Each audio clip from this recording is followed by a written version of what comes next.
When we invest in ourselves, we all shine. Together, we are Black beyond measure. Black Star Network is here. Hold no punches. I'm real revolutionary right now. Black power. Support this man, Black media. He makes sure that our stories are told. Thank you for being the voice of Black America, Roland. Stay black. I love y'all. All momentum we have now, we have to keep this going. The video looks phenomenal. See, this difference between Black Star Network and Black-owned media and something like CNN. You can't be Black-owned media and be scared. It's time to be smart. Bring your eyeballs home. You dig?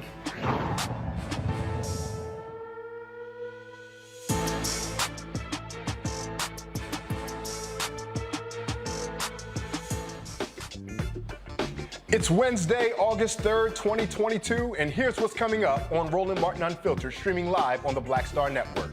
The Biden administration promises billions of dollars to underserved communities through its new initiative. But what will this look like? And we'll take a look at Black labor and how it has shaped the structure of the American workforce, asking, what about the rights of everyday Black workers? We'll speak with an expert from the National Black Worker Center who will unpack the rights every Black worker should have. And for our Tech Talk segment, a former WNBA player is working hard to get children involved in STEM and STEAM. What's the difference? We'll tell you about that tonight. It's time to bring the funk on Roland Martin Unfiltered, streaming live on the Black Star Network. Let's go. He's got it. Whatever the miss, he's on it. Whatever it is, he's got the scoop, the fact, the find. And when it breaks, he's right on time and it's rolling. Best believe he's knowing. Putting it down from sports to news to politics. With entertainment just for kicks, he's rolling. It's on go, roll, roll, y'all. It's Roland Martin, yeah. Rolling with Roland now. He's funk, he's fresh, he's real, the best, you know he's Roland Martin now.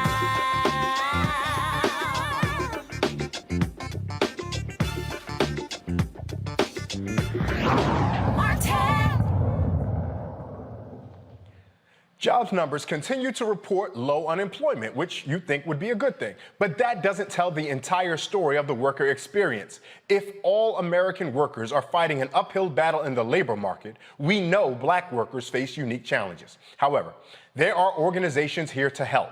Nzinga Hooker is the policy director of the National Black Worker Center, one of the aforementioned organizations, and she joins us now. Thank you so much for joining us, Ms. Hooker.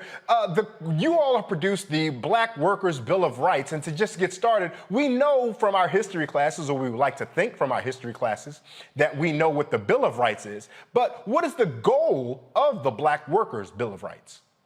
Yes, I'm happy to be here. And first, I would like to say it's something that we should have had, right? It's something that is long overdue.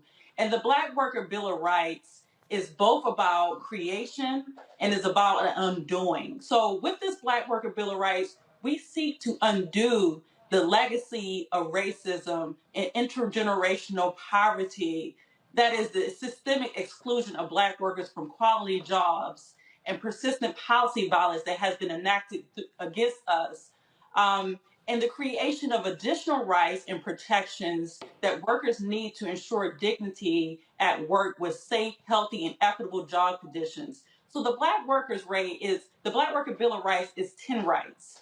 It's 10 rights to seek to address the job crisis that Black workers are facing. As you may know, the job crisis for Black workers is layered.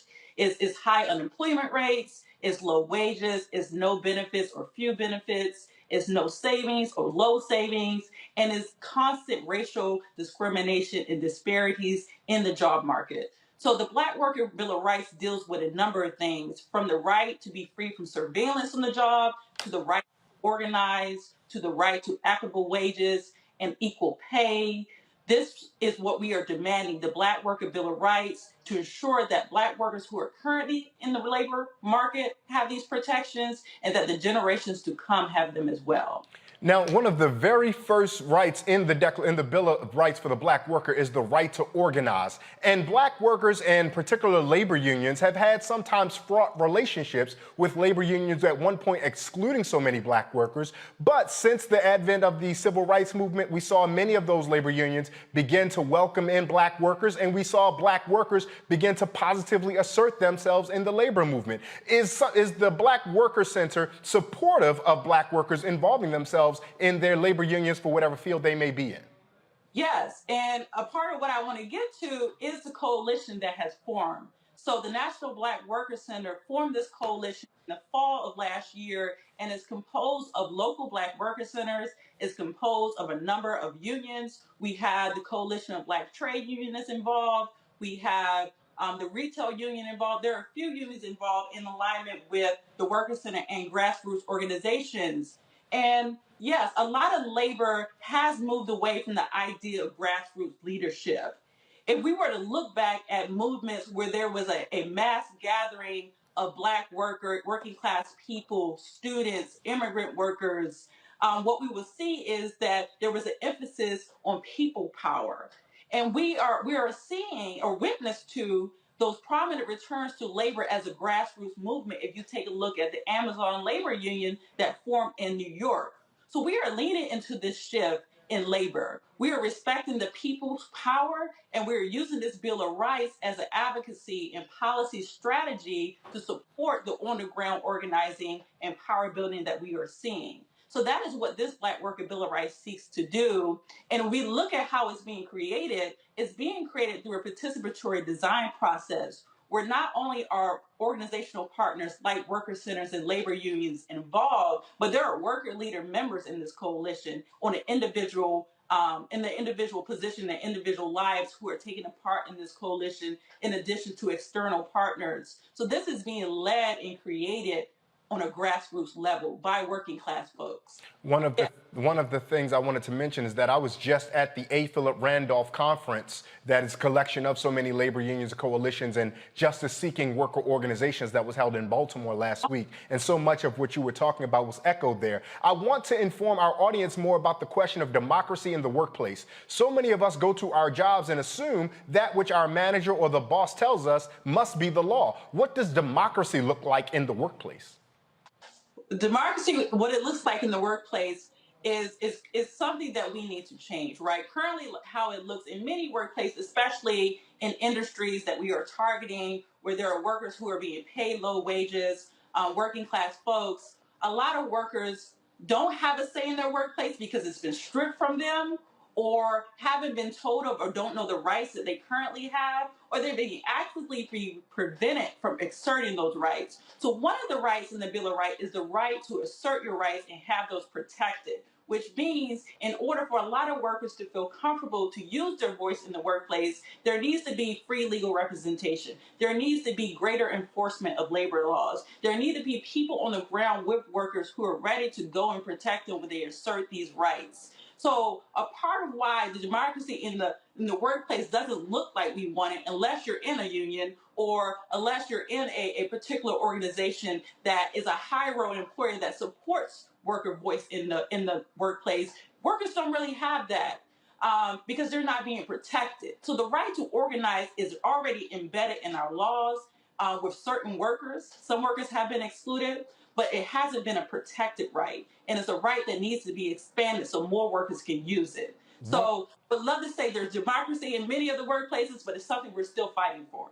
One of the things so many of our workers hear is that their management will tell them, well, we're like a family here. There's no reason for you to try to go and organize. There's no need for you to try to form any kind of coalition, grassroots, formal labor union, or otherwise. What's the incentive? How do we address those workers who work in those places that do believe that their management or their boss is family or who treats them well? But how do we address and communicate to them that at the core of their existence, they are workers and they are best served when they are affiliated with fellow workers? So one of the best stories I heard to address this was from a domestic worker who was working in the household as a nanny.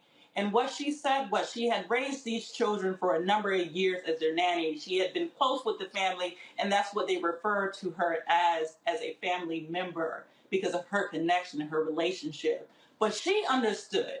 And although employers have a narrative they use of family in order to enact extractive and exploitative practices, workers know that they are going to a job. And what she says is, yes, I love these children and I have my own children. And my own children require that I work and earn a living wage so I can support myself and my family. So I think most workers understand that tactic, that trick by employers to make you feel like you belong in a space, and often is used to manipulate and to maneuver around paying you the wages you deserve and need to thrive. So I think that is a powerful narrative, but what I believe in is that workers have that knowledge, they have that understanding that it is a job and can see through that. And what we are doing is supporting them and seeing through that. Yes, I can be a family member, but I also have things that I need to support myself and thrive. And if I really were a family member, right, then you would want me. You would want me to thrive and survive. Lastly, we know that some of those folks who need worker protections the most, just as you alluded to, are some of the most vulnerable workers. And in order to fight back as a worker, that means some type of a sacrifice. And it may be very easy for you and I, in our comfortable positions here, to tell workers to put it on the line and sacrifice. What word of support, of inspiration, or even strategy do you offer to those workers who may be those vulnerable, precarious positions, but are the ones who most need to put it on the line in order to get the rewards of democracy, better wages, better safety, and all the other things that you mentioned? Yeah, I appreciate that question. And what I would say to that is what is underneath all the rights laid out in this Black Worker Bill of Rights is about enforcement. Because you're correct. Most of the times the burden is on workers who are in vulnerable positions, that are in positions where they're being exploited, to carry the burden, the onus of reporting when something has happened, to file a complaint. What we advocate for is for there to be affirmative enforcement where workers don't carry that burden alone and file a complaint, because it does put you out there. It does put you at risk of being retaliated against.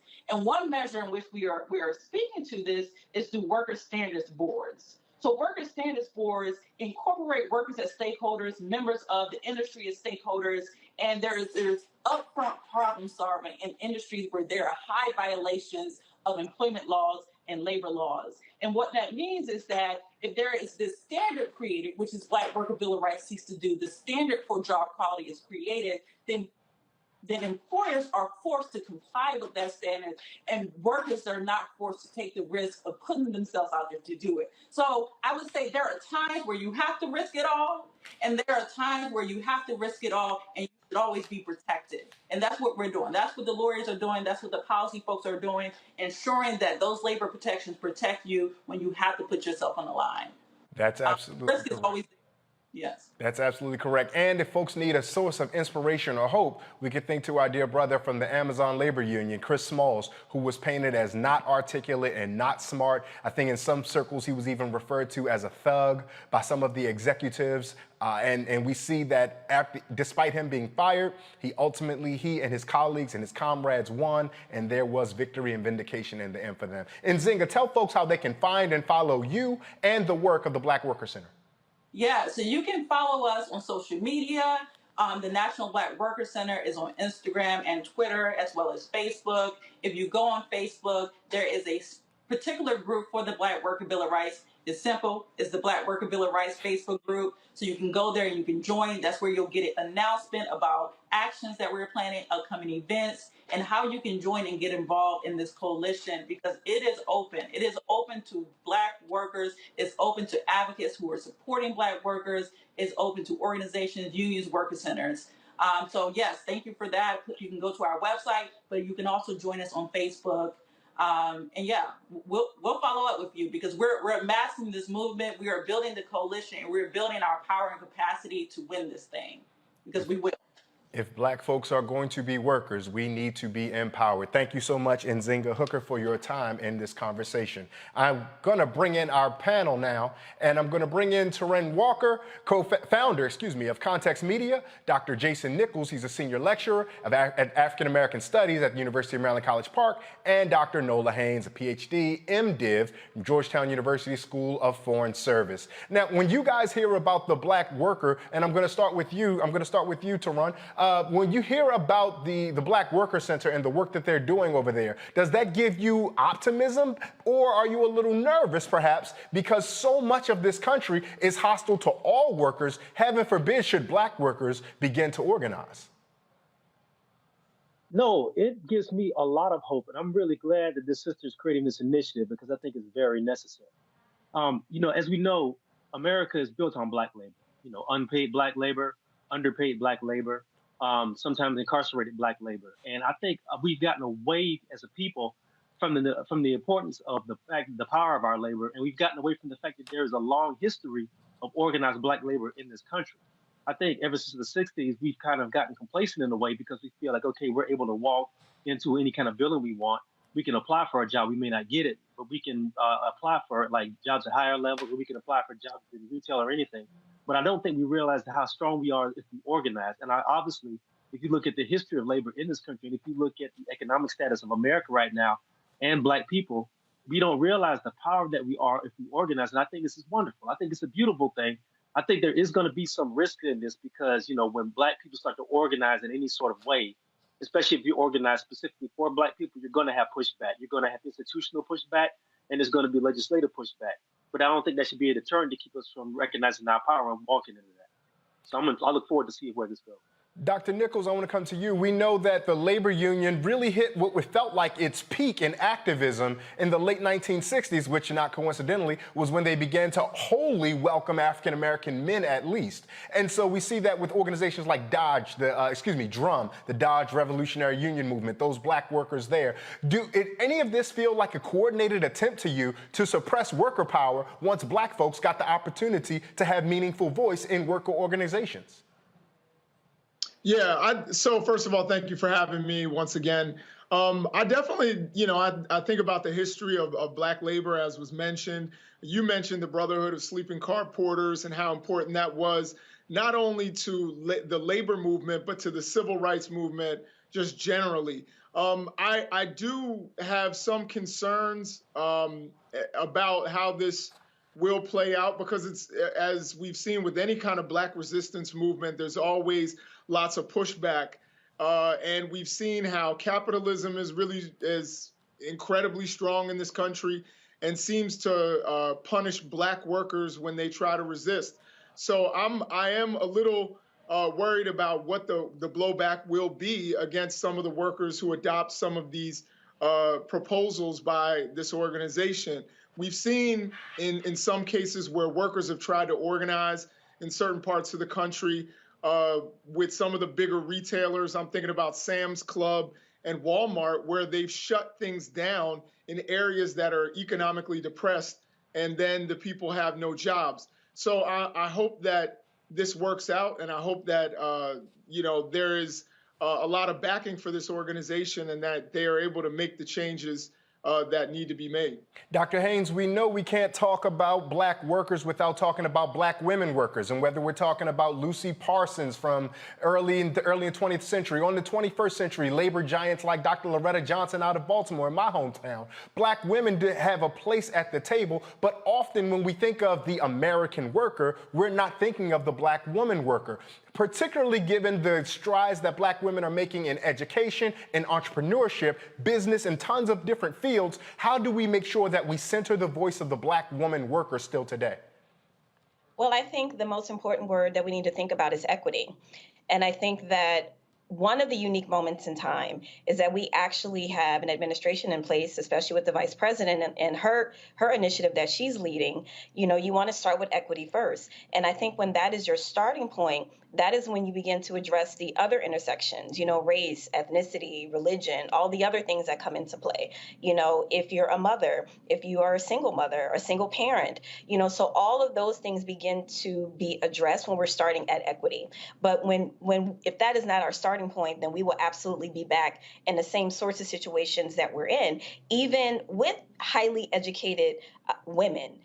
We all know that historically, women are not making the same wages as men. And for those reasons that existed before, when men were the quote unquote breadwinners and they had to take care of entire families and women traditionally stayed at home and raised children, well, we all know that is not the cultural landscape that we are living in. So equity is the word that we should be starting with when we're having these conversations. And I think that another part of this is we need to abandon this really kind of reckless cult of personality that exists, that was mentioned in the opening dialogue, in terms of working for people and not necessarily companies, or when the companies are people. And one example that I think about is the Tesla example. There are tons of people, especially in Southern California where I live, that invest a great deal of time, energy, and money in Teslas because they are energy efficient. But Tesla is also ran by a person with a very strong personality who recently, did not want people to organize. So we have to really think about our job choices too. Exactly what are we signing up for? Everything is about the brand. Everything is about, vibe and energy and things like that. But as a worker who has choice, what are you looking for in your employer? Are you looking for that moment, that person who is the it person? Or are you looking for a place where you can safely organize? Are you looking for a place that has paid maternity and paternity leave? Are you looking for a place that has benefits and that starts with equity? And so I think that the worker, we also have a responsibility to choose where a safe spaces where we want to work, and to make sure that we are pushing these companies, especially when they have a cult of personality thing going on, to make sure that we are pushing them in the right direction. Because I can tell you, I've been in a union for a very long time as a kid when I was a teenage actor in the Screen Actors Guild. And I've seen myself the differences of working ununion jobs and union jobs. I mean, non-union and union jobs. It's a massive difference when you have those protections. And a lot of grad programs are also organizing now. And I think that's a very good thing, because a lot of grad students are put to work under really, really, really stressful conditions. So I think that organizing is a really good American feature, but us as the worker, we have to understand our rights too, and to hold these people accountable. Dr. Haynes, I'm thinking about what you're saying, and it sounds good, but quite functionally, you said, well, why are we taking the jobs with these folks with cult of personality or places that won't let us organize? Quite frankly, so many of us will say, because that's the best paying job I can find. How do you suggest those of us who are in that precarious position negotiate our relationship with knowing that we work in a place that may not be hospitable to our needs, may not be as equitable as we want for workers, but the rewards that that job offers are so much greater than what we can find in other places that it would be foolish for us not to? What advice do you offer to those folks?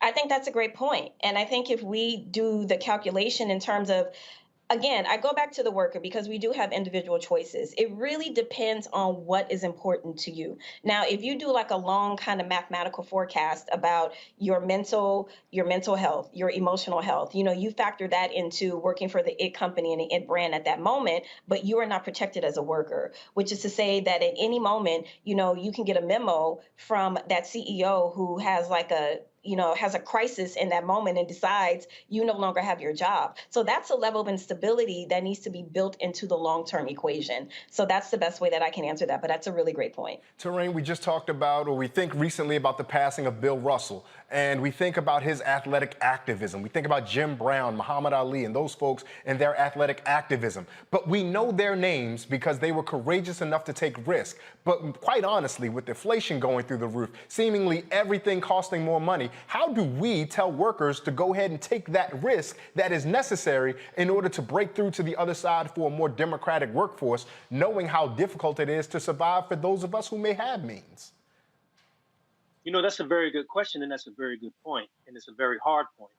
When it comes down to putting food on the table and having a shelter, having a roof over your head, it's very hard. It's very easy to sit back and say that, somebody should take this stance, somebody shouldn't take this stance if you have the luxury to not worry about that. It just comes down to personal courage. And that's something that each individual has to think about for themselves, and that's something that each individual has to do their own soul searching from. All the people you mentioned, from Bill Russell, who just passed, rest in peace, to Muhammad Ali, to people who we don't even know, had to sit with themselves and make a personal decision to say, yeah, I'm going to risk my financial future. I might risk some things with my family, even my personal safety, but my well-being and my morality will not tolerate me sitting silent about some of these things that I'm seeing and some of the things that I feel. And that's just one of those things that each individual, again, has to come to on their own. It's not going to be easy. And when people make those choices, it's never easy, but it has to be made. But that's an individual choice. And once that choice is made, usually people rally around that person. So that's what has to happen.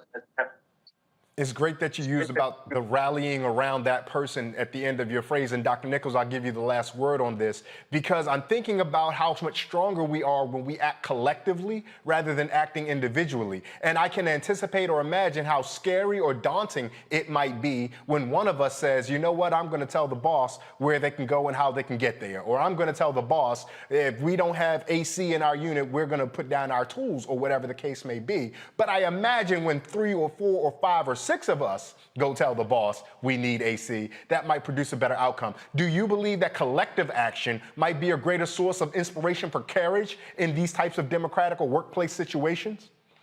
Oh, without question. I mean, it goes back. I mean, you talked about the legacy, and our legacy as a people, which goes back to resistance, even to, enslaved plantations of, where there were enslaved Africans. Collective action was one of the things that actually worked in their resistance efforts. I think that collective action going, forward in the labor market has always been one of the things that's worked. And again, I'll mention A. Philip Randolph in the Brotherhood of Sleeping Car Porters.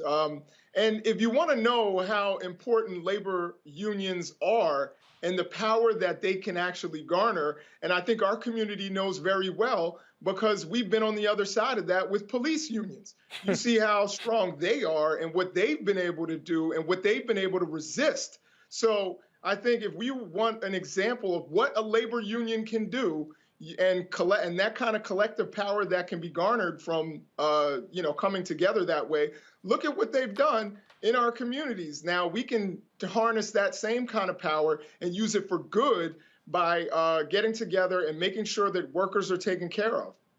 I like that, Dr. Nichols. You left us with the word that, the collective action is what's that important action. I'm going to ask our panel to hold on one second. We're going to go take a quick break. This is Roland Martin Unfiltered on the Black Star Network. We'll be right back.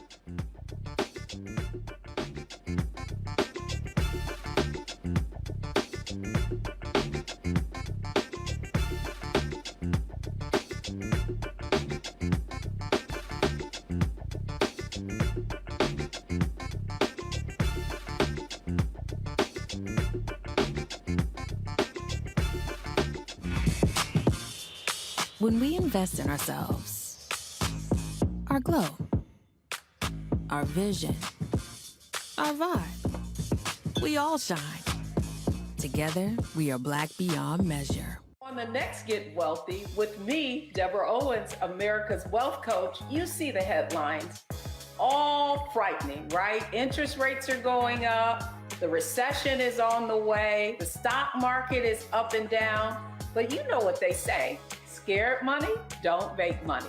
That's why I'm excited on our next Get Wealthy to have a conversation with someone who has written a new book, Fearless Finances, and she's going to share exactly what you need to do to secure your bag regardless of the ups and downs of the economy or the stock market. Oftentimes you can start with as little as $5. That's right here, only on Get Wealthy on Black Star Network.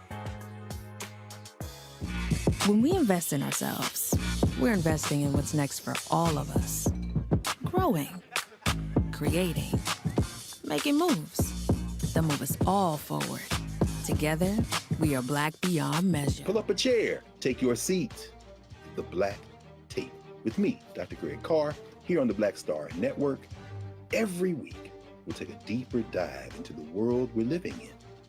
Join the conversation only on the Black Star Network. Hi, everybody. This is Jonathan Nelson. Hi, this is Cheryl Lee Ralph, and you are watching Roland Martin, Unfiltered.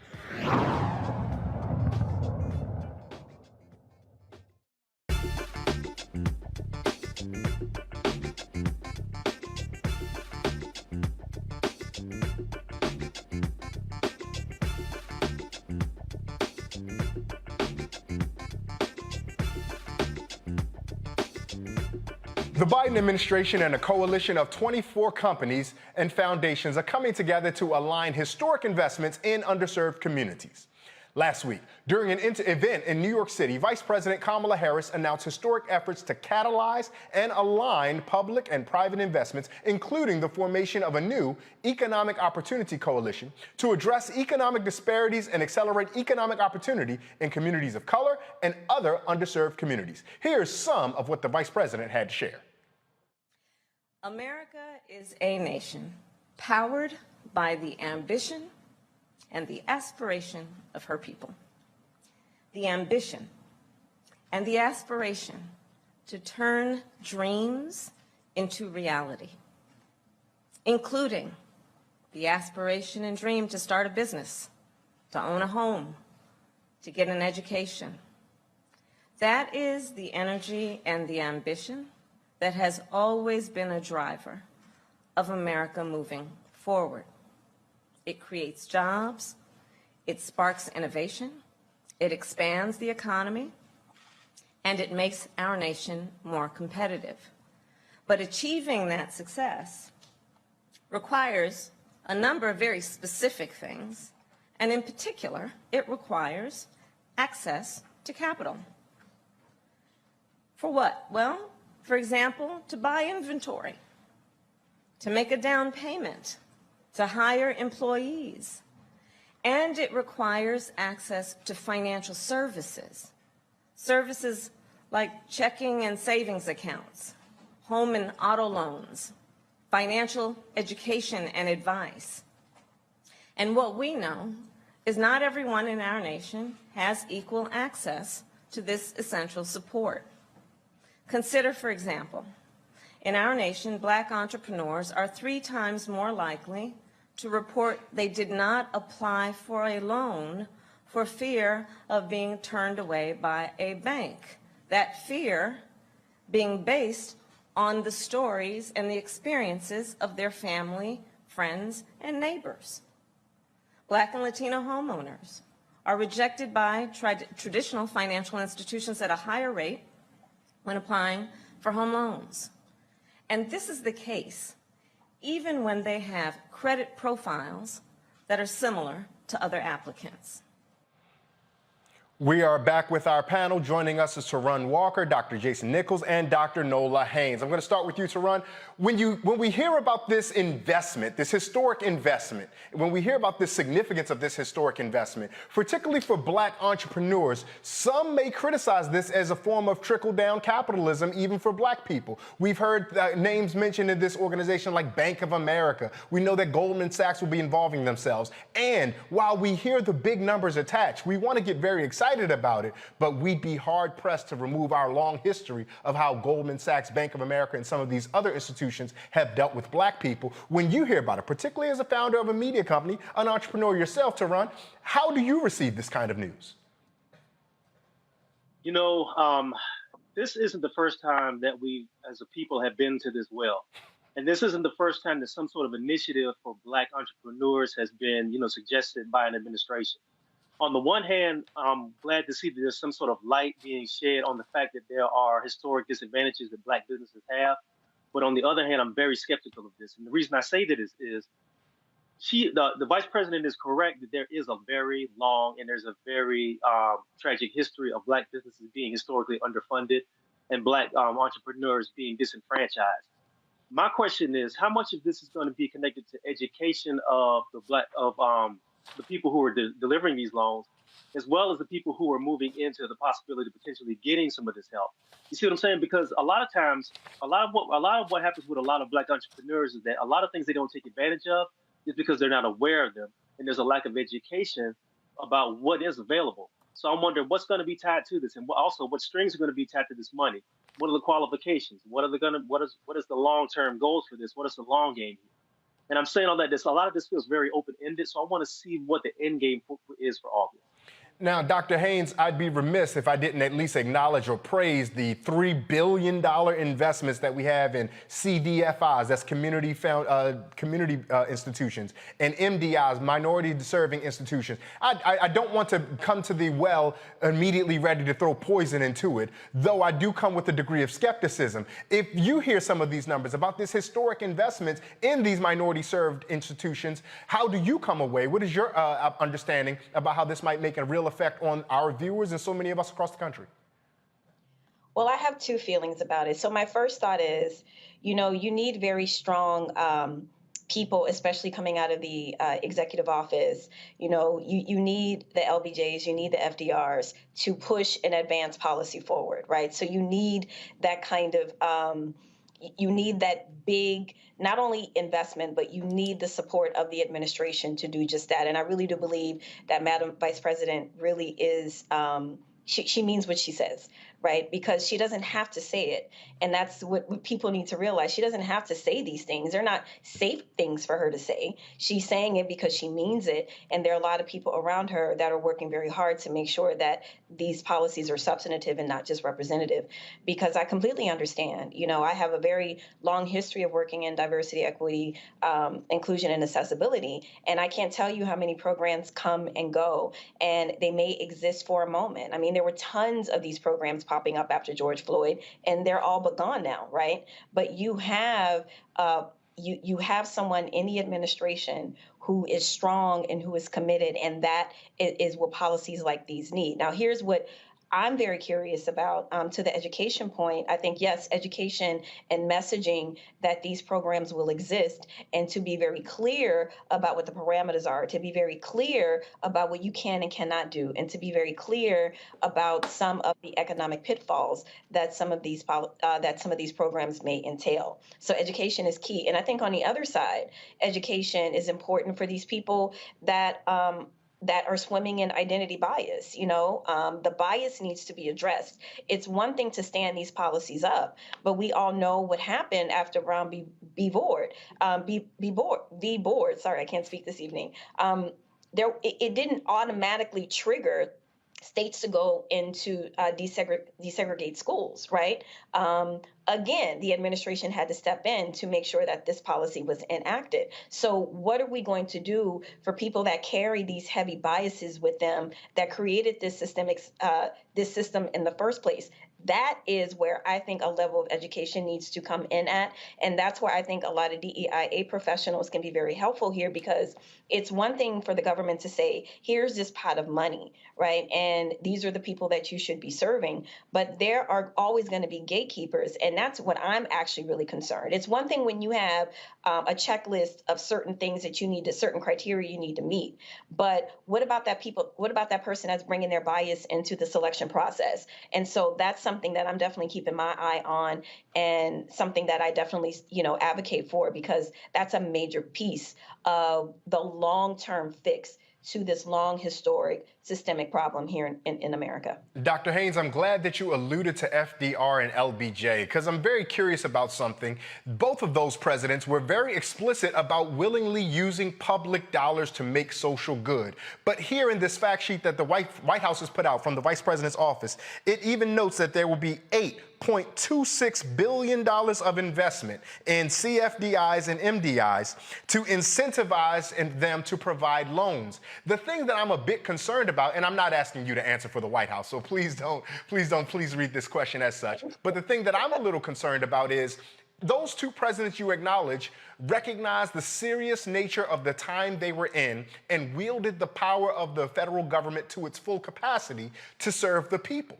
Whereas this seems to want to incentivize capital to serve the people. And unfortunately, the history of the United States tells us that capital doesn't always serve the people. Hence, that why some of the questions and concerns that Tehran alluded to, some of the questions and concerns that you alluded to. How do we begin to reconcile that? How do you think we do that? Well, that's such a small question. Thank you for thanks for asking such a small question. Yeah. Let me try and fix the world in 5.5 seconds. Fair. You know, again, I really do think that it's about the commitment. You know, I have a friend who always says that anything can get done in Washington if the appetite is there. Right. And if you are really hungry and, you know, if the appetite is really there, I have more of I'm a little bit more hopeful because I do believe, you know, in a lot of people that are working very hard on these sorts of initiatives. But again, that doesn't mean that we don't hold people accountable. And it doesn't mean that we show up, you know, and remind people that this was the commitment and we're making sure that people are standing on those commitments. And these aren't just empty and hollow words. So I don't know if I solved the world's problems in that response, but that's the best that I can do right now. I apologize for putting you in that position, Dr. Haynes. I hate it when folks do that to me, and I'm sorry to do that to you. Dr. Nichols, I do want to come and ask you a question. We know that we have three branches of government, right? We know we have the Supreme Court that will look at certain policies, be they executive orders or otherwise, and may flippantly say, nope, this is unconstitutional. And so should we worry, given all that we've seen, what I would call this activist court engage in so far, that anything that seems specifically targeted to help Black people may be at some point challenged in our judicial system and ultimately nullified, even if Vice President Harris and President Biden were wielding the full authority of the U.S. government to give Black folks billions of dollars directly? Well, it certainly can be challenged in federal court, but I really don't think that we have to fear that. And I'll tell you why. I'm more in line on this question with Tehran than I am with Dr. Haynes, honestly, because we've seen Black capitalism used as a supposed cure for Black intergenerational wealth gaps.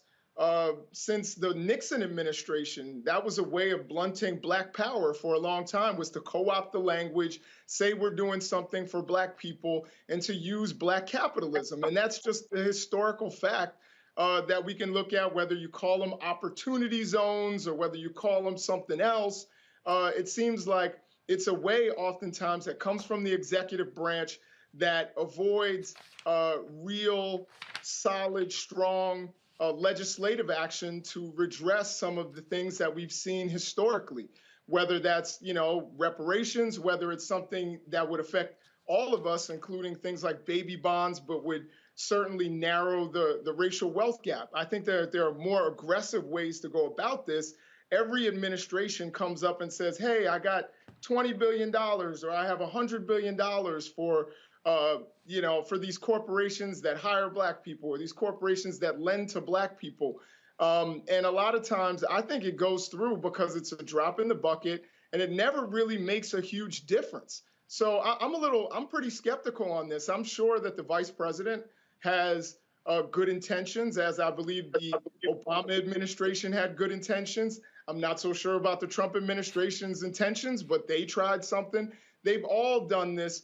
And it seems like it's good PR, but it doesn't give the results that they necessarily need. Now, I'll just say from a political standpoint, I'm glad that they put the vice president on this. They've given her tasks that are almost impossible, which have hurt her popularity. So I'm glad that she's been given something I think that is manageable, but I don't think it's going to make a big difference. We've seen this over and over and over again. Now, but Dr. Nichols, I would say, I can imagine the answer already. Look at how fractured and divided the United States Senate is. Look at how tons of bills come out of the House that just languish in the United States Senate. Look at the aforementioned activist judicial Supreme Court. This, quite honestly, I imagine the Biden administration might say, is the best we can do. If that's the case, shouldn't we then try to organize our skills to maximize that which this executive order and this initiative can provide for folks? Well, I'm not against necessarily this executive order. I just am skeptical about the impact that it's actually going to have and the results that it's actually going to create. I would also say that, Democrats who want to, galvanize Black votes, they're in trouble. They're losing Black and Latino votes right now. If there's something that they can go to Congress and say, hey, this is something that we're doing for African Americans. If they want to go the congressional route, they still have a majority there, and they can put it in one of these budget reconciliation situations where they can avoid the filibuster. That's what they're doing right now. They need a simple majority, which they have, and if they can get that done, perhaps they could sneak some of this in and get this done from a legislative act. But I think, what they're doing now is good. I just don't know that it's going to be any different than the opportunity zones. And when we saw what happened with opportunity zones, it benefited the companies. It benefited the capitalists. It benefited the Bank of Americas of the world and all these other organizations, rather than benefiting Black people and Black workers and Black working class communities. So that's my concern. I hope I'm wrong. I really do. But that is what we've seen historically. And, history is best qualified to reward all research, as Malcolm would say. Oh, I love that quotation, Dr. Nichols. Let me ask you this on a political space then. If these numbers are what we have in front of us, how can we perhaps move to organize the resources and organizations that we do have to access that capital to then begin to make leverage and make meaning for the communities around us? For example, if there are some of us in our various communities who have worker co-ops perhaps, how do we then begin to try to access that capital? Because as you alluded to, yes, this may be something that ultimately has historically rewarded the capitalists, but I imagine there are those on the ground who see this pot of money there and say, nah, I'm an organizer. I can go get that. Yeah, I hope that there are ways, and I hope that the government, and that goes to, I think what Dr. Haynes was saying about, education and making sure that people know that these funds are available, or maybe it was Tarot. One of the other guests was saying that, making sure that they know that these funds are available, reaching out to these community-based organizations. I think that now we need to understand that, historically, people just went to churches when they wanted to reach African-American people, but there are other organizations within African-American communities that could be reached and that really could use these funds to do good in the community. So I think that the administration, if they're really trying to make a change and really trying to reach some of these, co-ops and other organizations, they need to reach out to them and let them know, hey, these are available. These are how you reach them. This is how you apply.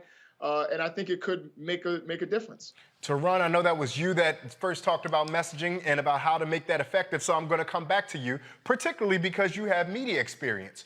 What should the messaging look like from the White House? What strategy should they engage in? And I don't want to sell your services for you, but what type of strategy should they engage in order to make sure that we don't have to sit here 7 years later and say, well, this next opportunity zone is just like the last thing that the Biden-Harris administration did? Well, I'm not even going to charge for this free advice right here, but here's the thing. I think what the administration is going to have to do, and this is going to be a very hard thing for them to do, but they're going to have to do it if they're serious about this. They're going to have to get away from the gatekeepers who they always talk to when they create these initiatives. And what I mean by that is the Black gatekeepers who have set themselves up as to be the go-betweens between the Black masses and the Black poor and Black working class and the administration. The administration is going to have to move around those people and start talking to people on the ground. I don't know what that looks like, but they're going to have to start talking to people who are doing actual, real grassroots work in poor and working class Black communities. They're going to have to start talking to poor and working class people who have businesses in those communities. I don't care if it's the barbershop. I don't care if it's the brother who's got a rib shack. I don't care what it is, or if it's the brother who's doing detailing, whatever. Those real hard on the ground rank and file businesses are going to have to be part of this initiative. And that's what's going to have to happen. Because a lot of times when you have a gatekeeping class that tells you what you want to hear, or you have a gatekeeping class of people who are so closer to the administration than they are to the people, what you get is initiatives, and you get a lot of rhetoric that doesn't really feed the people. So they're going to have to go to the people, talk to them, find out who the people who have the pulse on the street are, and deal with them first. That's what's going to have to happen, and then they can craft a plan and strategy. walk me through this scenario. We see that after this, Black entrepreneurship booms. The affairs and the income and the financial prosperity of Black entrepreneurs is doing really well.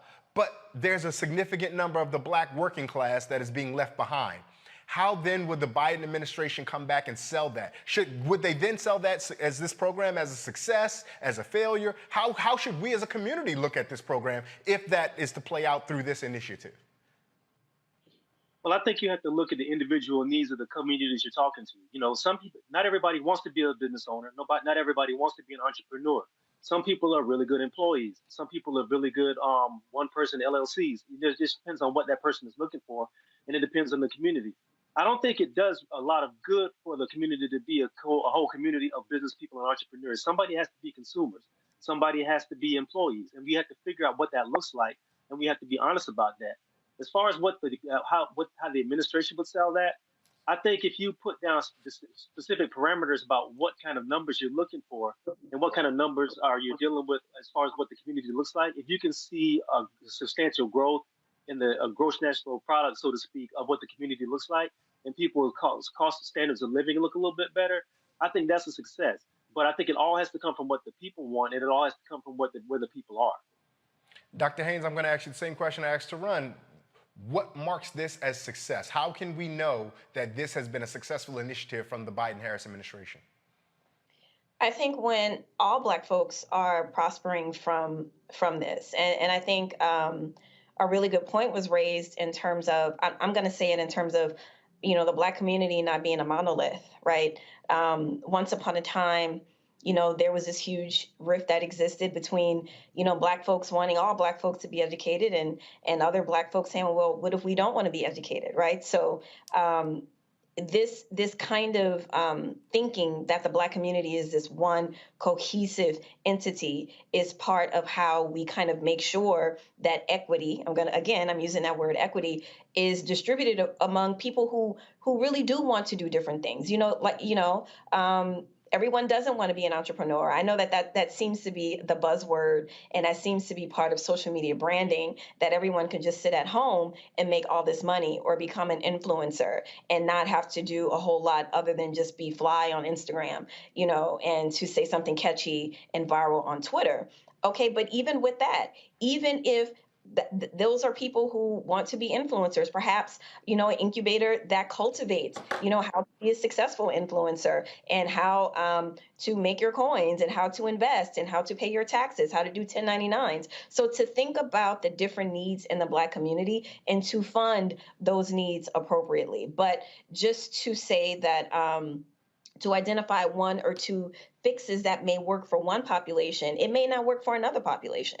You know, so I really think knowing who and what the Black community is, and not just this one monolith, and understanding the various needs and desires and wants, I think that is very key to what success will look like overall, is to get away from this thinking that we all want the same things. We're not even all from the same places. You know, how could we all want the same one or two things, right? And not to say that policy is a cure-all to all things, but I think when you start seeing us as dynamic and layered, I think that's a really good complement to having effective policy, is to really understanding different communities that you are investing money in. Sorry, 1 second. I was trying to go viral on Twitter. Did you say something about going viral on Twitter, Dr. Haynes? Anyway. Thank you so much. We're going to take a quick break and come right back with much more. You're watching Roland Martin Unfiltered, streaming live on the Black Star Network. We'll be right back.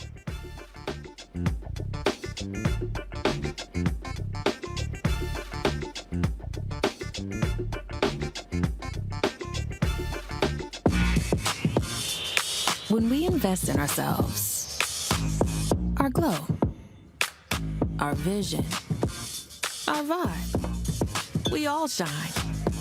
Together, we are Black beyond measure. Hi, I'm Dr. Jackie Hood Martin, and I have a question for you. Ever feel as if your life is teetering and the weight and pressure of the world is consistently on your shoulders? Well, let me tell you, living a balanced life isn't easy. Join me each Tuesday on Black Star Network for a Balanced Life with Dr. Jackie.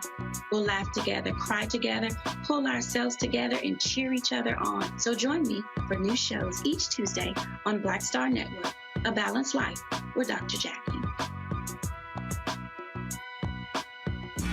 When we invest in ourselves, we're investing in what's next for all of us. Growing, creating, making moves that move us all forward. Together, we are Black beyond measure.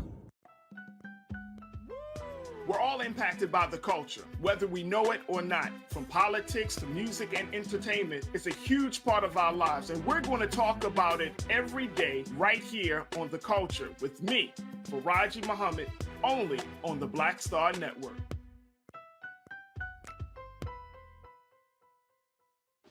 Hey, I'm Antonique Smith. Hello, everyone. It's Kiara Sheard. Hey, I'm Taj. I'm Coco. And I'm Lily. And we're SWV. What's up, y'all? It's Ryan Destiny, and you're watching Roland Martin Unfiltered.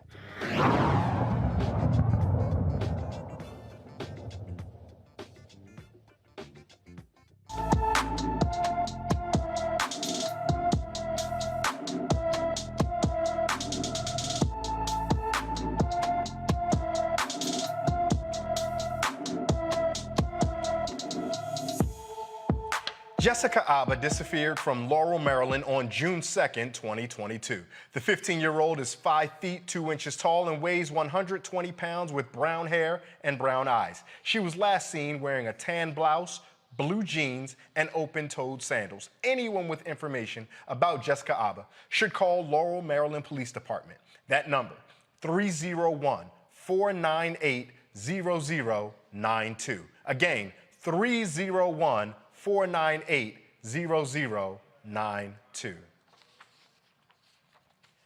The woman who was in Daunte Wright's vehicle when he was fatally shot by police in a Minneapolis suburb last year is suing the city and the former officer who killed him. The lawsuit says 21-year-old Alanya Albrecht Payton of St. Paul was physically and mentally injured when Wright's vehicle crashed after Kim Potter shot him on April 1st, 2021. Potter has said she mistook her firearm for her taser when she fired at the 20-year-old black man during a traffic stop in Brooklyn City. We're going to go bring back our panel. And Dr. Haynes, I wanted to start with you for a second.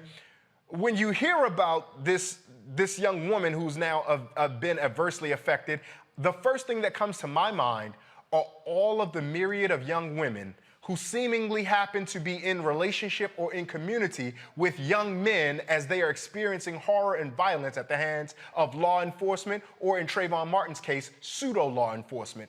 Explain to our audience a little bit about what this impact might be psychologically on those who are witnessing this horror.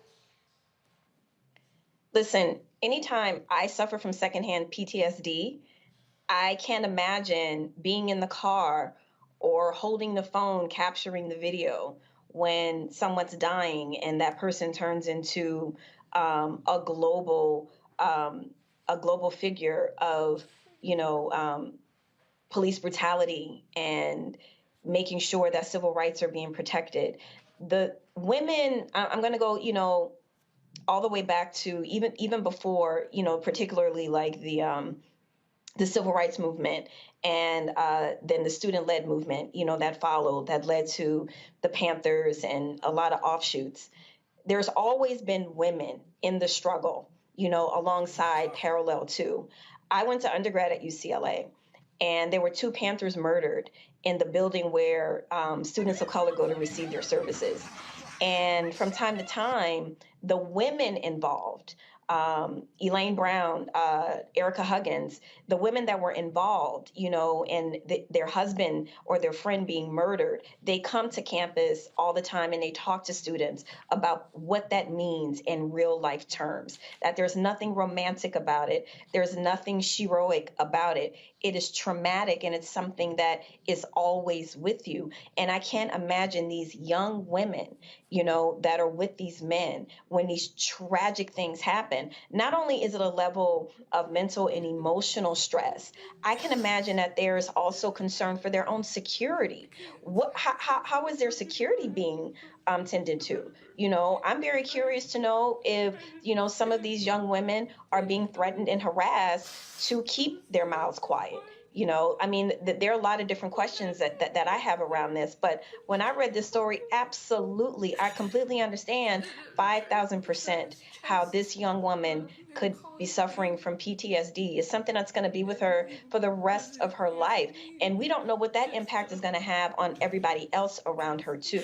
So I think that this case could really be a moment for women and, significant others, not just women, all significant, where, you are being cared for, and and there's going to be a legal provision where that sets precedent that you can also get some level of compensation, because this is going to impact their lives going forward. So I think that this is a very interesting case to watch, because this is definitely this could be precedent setting. To run, I'm thinking about Diamond Reynolds, the fiance, significant other of Philando Castile from Minnesota. And she had a significant settlement for the distress and experience that she had there. But that's a whole family we're talking about. And one of the things that I think that we, not necessarily those of us on this panel or even those who would watch this program, but we, the larger American society, may not appreciate is the psychological effect that Dr. Haynes talked about, that being in the presence of watching this police violence, of observing it, of seeing it happen, and now you are still expected to engage in your society and engage law enforcement as though that didn't even happen. How do you think that psychological effect weighs on loved ones who have seen this happen to their kin? Well, to answer that question, you have to go back to the beginnings of chattel slavery in America. Black people have always been bystanders, and we've always suffered from the horrors of white supremacy, whether it was physical abuse, whether it was murder, whether it was lynching, whether it was assault in many different ways. And our loved ones and our women have unfortunately bearing the brunt of that pain and bearing the brunt of that suffering. What we're seeing happen right now is just that same trauma and that same abuse and that same brutality being codified by law enforcement and being offloaded outside of lynch mobs onto the agents of the state. So, you got to think about what the psychological cost of a death in someone's family is under the best of circumstances. And then you imagine what the psychological cost of seeing your family member or your loved one or someone you're planning to build a life with taken from you by the state, and what the horror of that does to your psyche in that way when you're trying to build a life with somebody. Unfortunately, this is something that I don't think is going to happen, that it's going to end anytime soon, no matter how much lip service any administration gives. They're trying to put policies in place to stop this sort of thing. We live in a culture where we live in a culture where abusing Black bodies is a national pastime. And it's seen as almost like a law enforcement procedure. And I don't know how this is going to change that. I think what's going to have to happen until you make things so financially uncomfortable for this society and for law enforcement in this country, till these things begin to focus on looking at alternative ways to stop this behavior. That's the only way I think it's really going to stop. And I don't have an issue at all with this woman getting every dollar she can out of this lawsuit. I think the only way this is really going to change, as I said, is if you make it financially painful for it to happen. And you also have to make people realize that it seems like almost like a blood tax that has to happen when Black men and Black women are brutalized and killed by the state. And I also think it's very important to make people realize that Black people are human beings, and Black people have psychological damage by dealing with the society, dealing with it in this way. And I think this is what has to happen as well. We have to be seen as full human beings.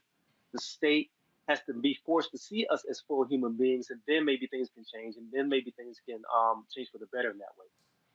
I got some more headlines to share with our panel. A special prosecutor in Virginia says that a former police officer should not be criminally charged after he pepper sprayed, struck, and handcuffed a black U.S. Army lieutenant.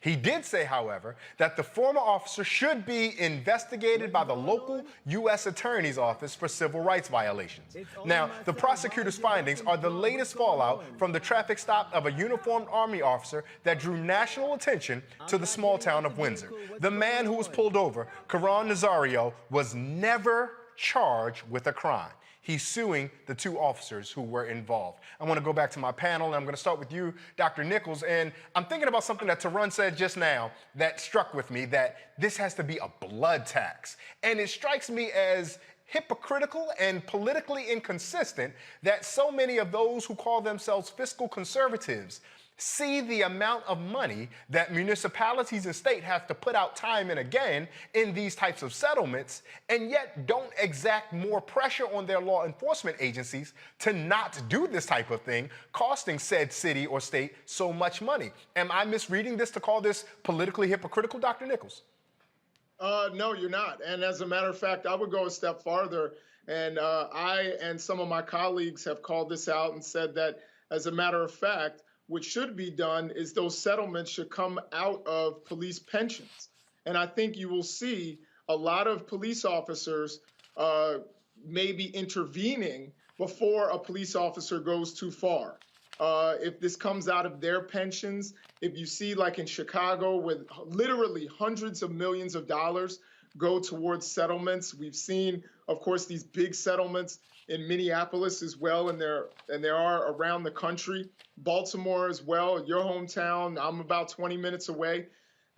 So this is something that we see around the country that costs these countries and not, these cities, and not even, wealthy cities. We're talking about poor cities like Baltimore, where there's a housing crisis, where there are all these other problems in the city. And all the times, every year in Baltimore, for example, just using Baltimore as an example, it seems like every year when school starts, they don't have air conditioning for the kids and expect them to learn, or they don't have heat in the winter in the schools. But yet they have millions of dollars to pay out in these settlements. And that's got to stop. And I think the one way we can get the law enforcement community's attention is if we say, okay, you're going to pay for it. Not the citizens, not the citizens' tax dollars that's supposed to go to services and goods that the citizens deserve. It's going to come out of your money. And I think you will see a whole lot more officers intervene and say, hey, we need to do this strictly by the book, or else you're going to be costing me and my family and my retirement. And I think that could potentially start to make a change there. Now, Dr. Nichols, I got to be honest, man. I'm going to have to take you to the Reginald F. Lewis African American History Museum in Baltimore, because you're out here banging on my city. And the first time you were right, but you go 2 or 3 times, I got to push back a little bit at that. And I know, the old folks and the Southern folks will tell you, a hit dog will holler. Call me a hit dog. Call me a hit dog, because I am hollering. The first time I said, yeah, the brother is right. The brother is right. And then you went to second and third, and I said, yeah, leave us alone, man. We ain't the only place that struggle with AC in our schools sometimes. We ain't the only place to struggle with heat in our schools sometimes. I went to school in Owings Mills, brother. I'm like 10 minutes away from Baltimore. So, I won't claim the city because that's disrespectful. You know what I mean? I won't claim the city. But, I'm in the area, and I definitely I support the city. I want to see the best for Baltimore. And just like I want to see the best for the brothers in Detroit, just like I want to see the best for the brothers in Cleveland, just like I want to see the best for the people in Watts or wherever. But, Baltimore holds a real place in my heart. And that's why I will use it as an example. I want to see the city do better. I don't want another gun trace task force in the city. Well, that's true. I want to get one more story in for you guys and get your opinions on this one. Talking about people doing better. The 6-year-long battle over Prince's estate has finally come to an end. The superstar did not have a will for his $156 million estate. Now, 2 parties, Prince Legacy LLC and Prince OAT Holdings LLC, will evenly split the cash. Prince's 6 half-siblings are the legal heirs to his inheritance since he did not have a spouse or children. Tarun, You know how important economy and economics are in our community. We know how important having a will. We know how important having a will is so that granddad and grandma's house at least can stay in the family, or at least when folks try to buy it up, we can be the beneficiaries of the increased market value. When you hear the story about how Prince's estate was, I don't want to say fought over because families have disagreements all the time, but contested. When you hear that story, does it bring you any peace that there's at least a degree of resolution to it? You know, this situation resolved itself a lot quicker than I thought it was going to.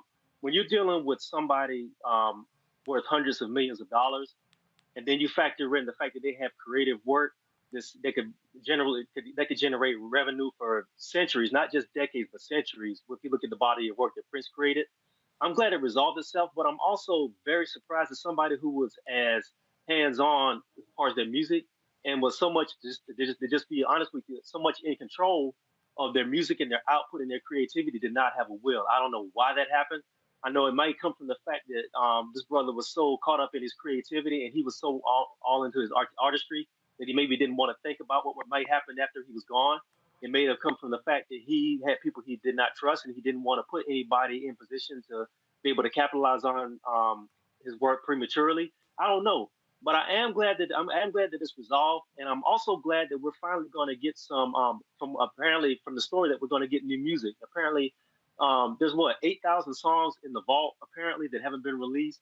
There's about 50 full-length videos that are in that vault that haven't been released that have been sitting around, not just from Prince, but from people he worked with. So it's going to be interesting to see how that all gets packaged, how that all gets put out there. But to your earlier point, I think it is very important, and this is just another example of the fact that when you start creating a legacy and when you start creating a product for yourself, whether you're somebody who works at the post office or whether you're somebody who's an artist, it's very important to set up some sort of plan and some sort of goal for your legacy when you're no longer here. And I know a lot of times we don't like to think about that sort of stuff, but we got to think about it because unfortunately that day does come for everybody and we have to think about it and we have to have a plan in place. Absolutely, especially when that day comes unexpectedly. And I've got one more story that I'm just going to share with our audience before we take a quick break. Beyonce has announced that a verse from her newly released album, Renaissance, will be removed for using an ableist slur.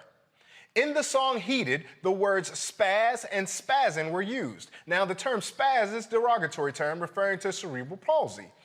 In a brief statement to Rolling Stone, Beyonce's representative stated, "The word not used intentionally in a harmful way will be replaced."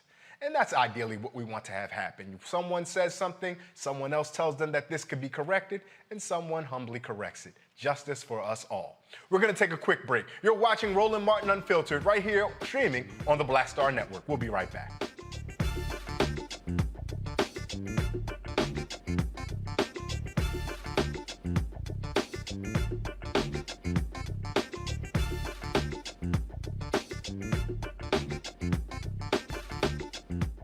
Sexy to me is the exact same feeling as running water, ever flowing.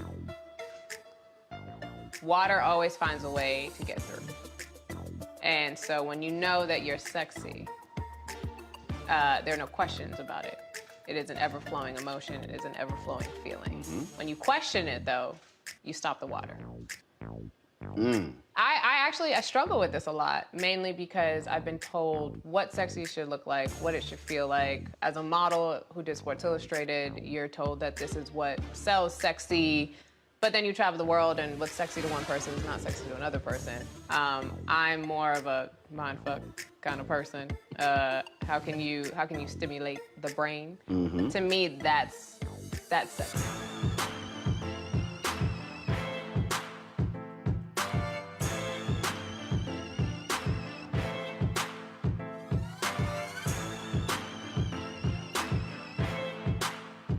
When we invest in ourselves, we all shine.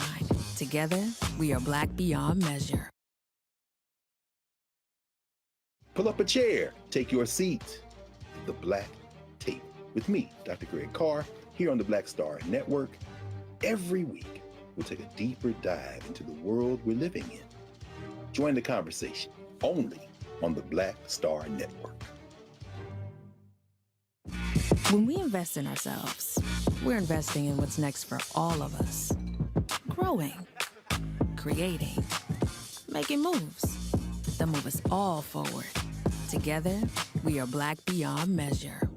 Hi, I'm Vivian Green. Hey everybody, this is your man Fred Hammond, and you're watching Roland Martin, my man, Unfiltered.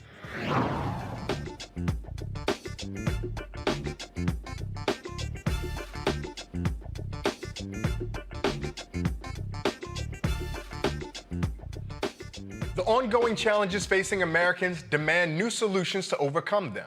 An organization out of Chicago is working to offer those new solutions to old problems. The Partners in Abolitions, Transformations, Healing, and Solidarity, or PATHS, are offering community-based cooperative solutions to the issues we all deal with. Joining me to discuss this is Renee Hatcher. Renee is an assistant law professor and director of the Community Enterprise and Solidarity Economy Clinic at the University of Illinois Chicago Law School. Renee, thank you so much for taking time to join us here on Roland Martin Unfiltered. So happy to be here with you, Ray. I saw that you smirked a little bit when I had to push back on Dr. Nichols about Baltimore. I know you have a little bit of a fond love for that city as well, so I won't beat up on Dr. Nichols too much. But tell our audience a little bit about what PATHS is and what it's doing out there in Chicago. Yeah, so PATHS, Partners in Abolition, Transformation, and Healing, is a new collaborative of grassroots organizations here in Chicago, as well as worker co-ops, which I heard you shout out earlier in the show, that ultimately is trying to really put the institutions in the hands of the community to actually solve their own problems, right? So when we talk about, for example, the issues that we see with Black workers or Black job unemployment, what we're trying to do is create institutions, including worker co-ops, where Black folks in community can actually own their own jobs, where they can actually collectively own land together and build housing cooperatives. So they don't get evicted by their landlords, they become the landlords. We're trying to steward land together. And so we ultimately are trying to push forward an agenda that really revolves around a local solidarity economy, which simply put is just trying to center the needs of actual folks and the limited resources that we know that we have in our planet, in our city here in Chicago. Renee, that sounds ideologically opposite of what we are taught and we're reinforced at every level of our understanding of how success, happiness works. We're taught this ideological motif of individualism, of others will hold you down. Why would I be in a cooperative? Why would I tie my fortunes to the affairs or wills of someone else? They may not work as hard as me. They may not be as engaged as me. How do you speak to those folks who may not yet be converts to want to participate in such a solidarity economy? Well, so we have a long tradition. Black folks have a long tradition of cooperation and mutualism. Since we were brought over, it's indigenous to our cultures. When we look in ancient Africa and communal cultures, we know that cooperation was like the driving engine and the philosophy behind ultimately how they organized themselves, right? And so part of it is very much pushing back against this idea of Black capitalism, but also this idea of being very individualistic, which we're ingrained with since very young ages here. And so what we know is that has never worked for Black folks, and more or less, like, it is never going to work for the masses of Black people under a capitalist system. So we find that people are actually, as we see more and more crisis within the current economy, as we know, like, that the current conditions simply don't work for the majority of our folks, we see people coming to this already. We see folks who are organizing themselves, and the pandemic really was ripe with opportunity. We saw an explosion of mutual aid. We saw how people stepped up for each other when our government and local agencies simply did not provide for the things that we need. So I think the pandemic was actually a really good experience, and it activated a lot more people around this idea of cooperation and solidarity economy. I know that a lot of folks might get excited hearing transformation. They feel empowered thinking about healing, and they are encouraged when they see solidarity. But Renee, you start talking abolition, and you're gonna lose a lot of folks right there, because if we're talking this abolition, isn't that defund the police stuff? And if you get back to that defund the police stuff, what am I gonna do when one of these folks break into my car? Or what am I supposed to do when somebody grabs my bag while I walk down the street? Help us think through what we're talking about when we say abolition and how that functions and what that looks like in a society. Yeah, Ray. Well, I've been actually really encouraged by the progress, and I think the way in which the defund the police campaign has made it into popular dialect and discussion. And what we're talking about ultimately is that, one, we know that the system that we have currently does not work well for others. Ultimately, when your car gets broken into, very seldom is there going to be some type of redress beyond being able to be compensated by your insurance. No one is taking any of that away. What we're trying to do is build institutions within community that are controlled by community that can provide better for our public safety. So what does it look like, for example, when we actually have methods of both accountability and also methods of safety in institutions that we are in control of, where we know that relationships provide, again, more of a support for folks who ultimately find themselves in these various situations. So this is a long process. Ultimately, what we're saying is that we have to both change and transform the economy before we can ever actually live in a world where police don't exist. But beyond that, what we can do right now is start to build the institutions that actually provide for our public safety, that improve our lives, that improve the underlying conditions that actually lead to crime, or, violent crime as we would think of it. So that's ultimately what we're busy doing. We're trying to transform the world right now, institution by institution, and really just getting people to dig in and come together around this idea that we can create different circumstances for ourselves and for our community. It's interesting you say that. I was talking with a district attorney in Brooklyn, one of the staff attorneys there in the district attorney's office, and he was telling me that approximately 90% of the crime that he sees that comes through their office are crimes of need as opposed to crimes of greed. And so I can understand then when you say if we can remove that need, then we can make a significant dent in the amount of crimes, particularly violent crimes, that we see. Now, so much of this, Renee, so many people might hear and say, hey, I like what that sister is saying, but I live in the real world. I live in the real United States. And so I'm going to go ahead and get up and work for Walmart like I have to. I'm going to go work for the companies, whatever company it may be, like I have to. I don't have time for solidarity economy. I don't have time for these pipe dreams. How are you bridging the gap between the idealism of what it is we're working toward and the realism that so many Americans have to live through? Well, these are real businesses. Co-ops are real businesses. Worker co-ops are real businesses. The majority of worker co-ops, for example, that I work with are run by people who have been exploited in the mainstream economy, who have worked at Walmart, who've suffered wage theft. Black folks are most likely to suffer wage theft more than any other group, especially here in Chicago. Black workers lose out on millions of dollars each week that they are rightfully owed based off of their work. And so what I see is that people are turning towards solidarity economy solutions, like worker cooperatives again, in part because of the very things that you mentioned. It's not that we've seen an explosion, I would say, of these types of institutions, co-ops, mutual aid organizations, other types of enterprises that ultimately are doing this work. And they've worked better in part because they're run by the workers themselves. They give us a level of agency that otherwise workers simply would not have. I did read a report recently, I think it was just yesterday, that said that worker co-op businesses have a 80% sustainability over the first 3 or 4 years of their existence, as opposed to something around 40% for those private ventures that start and unfortunately fail in today's modern economy. Now, this has already been put into practice, this solidarity economy, worker co-ops and things of the sort. And some of the institutions or organizations that already exist that you guys are modeling some of your work off of are work that's been done by folks like Kali Akuno down in Jackson, Mississippi with Cooperation Jackson. How are you modeling some of the work that you've done from those other organizations that already exist and are up and running? So we're trying to take an approach really where we're both working with folks who are already in worker co-ops, but also activating people who are organizers and activists already around incorporating some of these solutions, right? And so we take this framework of not just the resist work, for example, like resisting state violence, but also building new institutions that actually serve us, that we control, that are community controlled and community owned, and then also healing our institutions and ourselves as we go through this process, actually transforming ourselves, like trying to shift towards cooperation and away from greed and individualism that we know simply will not work well for us. So we're doing that through a fellowship called the Black Abolitionist Solidarity Economy Fellowship.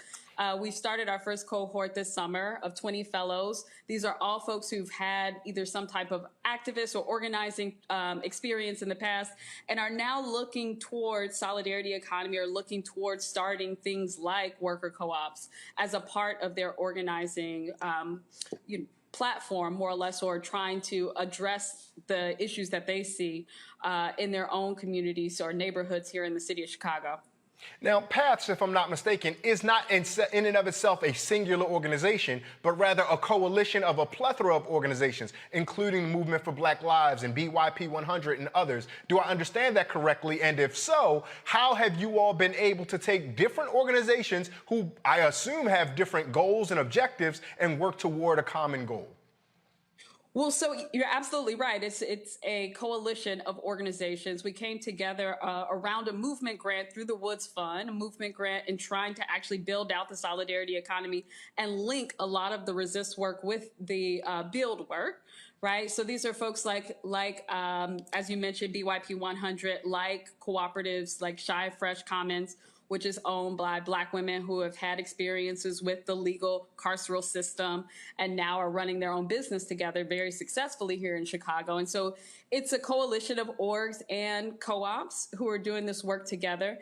And, you know, we saw the need for it more than anything else. We saw like some folks were doing our work in silos, and we saw how it would be, how we can leverage the sum of what's happening right now here in the city in a way that's going to be much more effective if we came together to do this together. So, you know, again, we're kind of creating these institutions ultimately that we can also link to the constituencies that folks have been organizing and the base building that folks have been working towards for years, for decades here in the city of Chicago.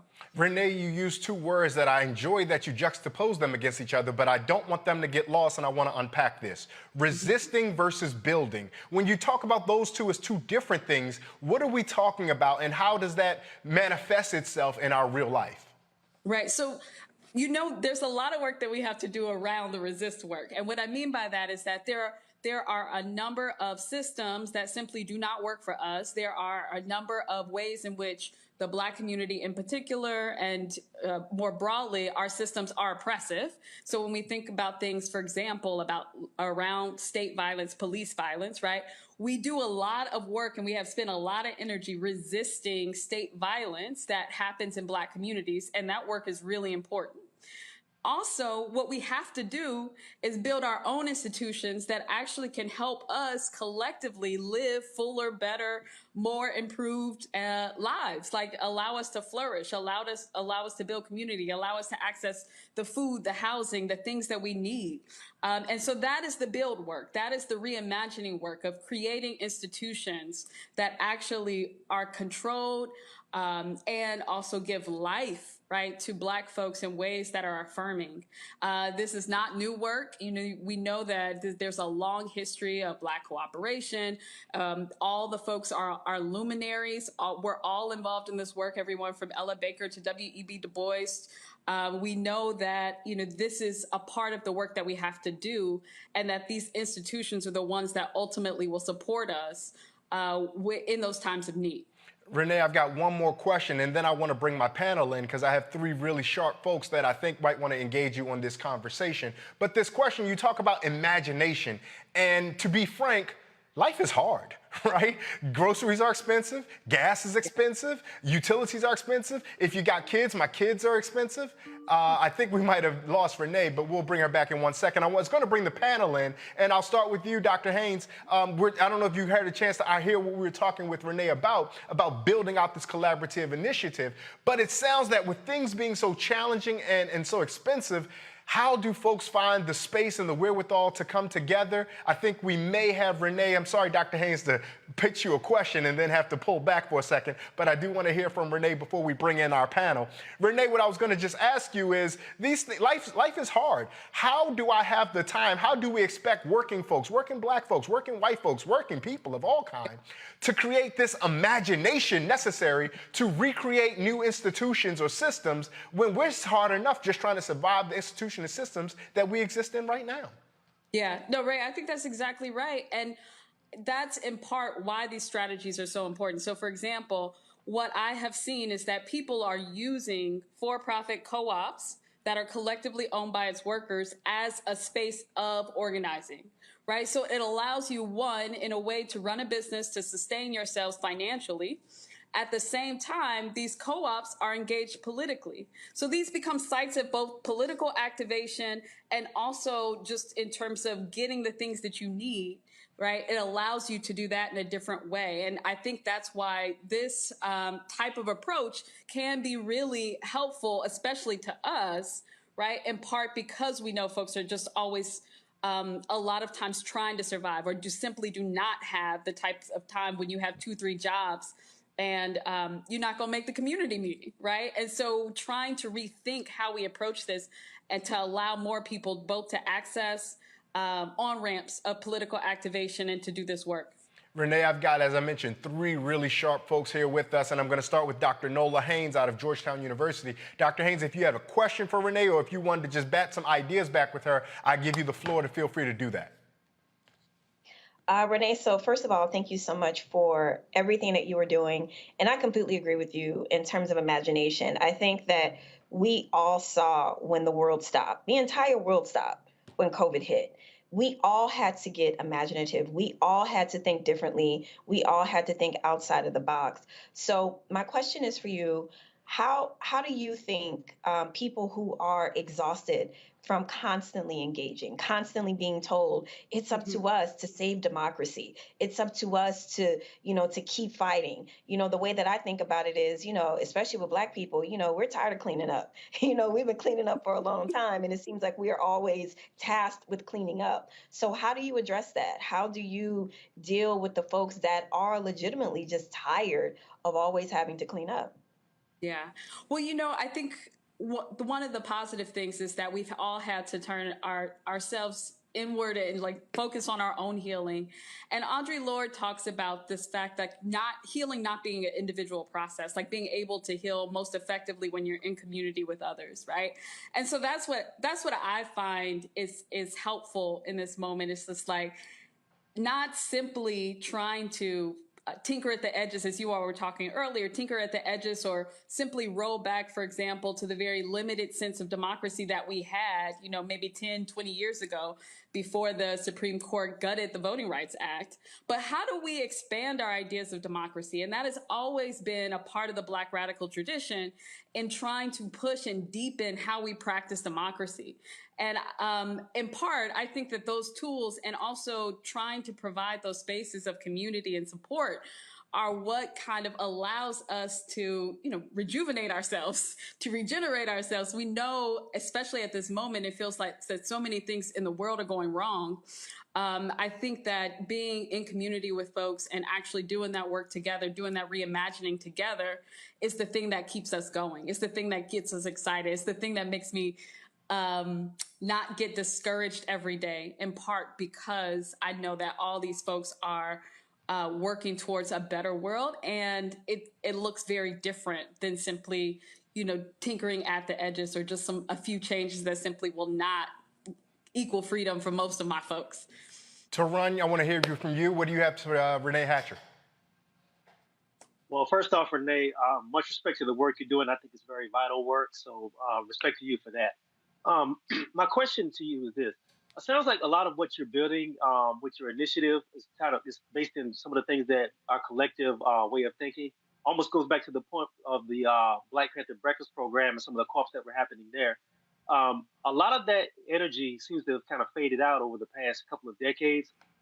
And a lot of our collective way of thinking is moving to an individual's way of thinking. So what I want to ask you is, how have you been able to move the communities that you serve out of an individualist way of thinking into a collective community way of thinking? Yeah, I think that's hard, right? Because I do think that there's, I think that we're running up against like a cultural transformation, and we're thinking about cultural tools, right? I think to address some of that as well. But in part, folks, once you realize that simply the system that we're in, that this idea of like individual wealth and charity, or this idea of like, I'll get wealthy and I'll give back to my community or to my neighborhood, like that simply is not going to structurally change things for the masses of Black people.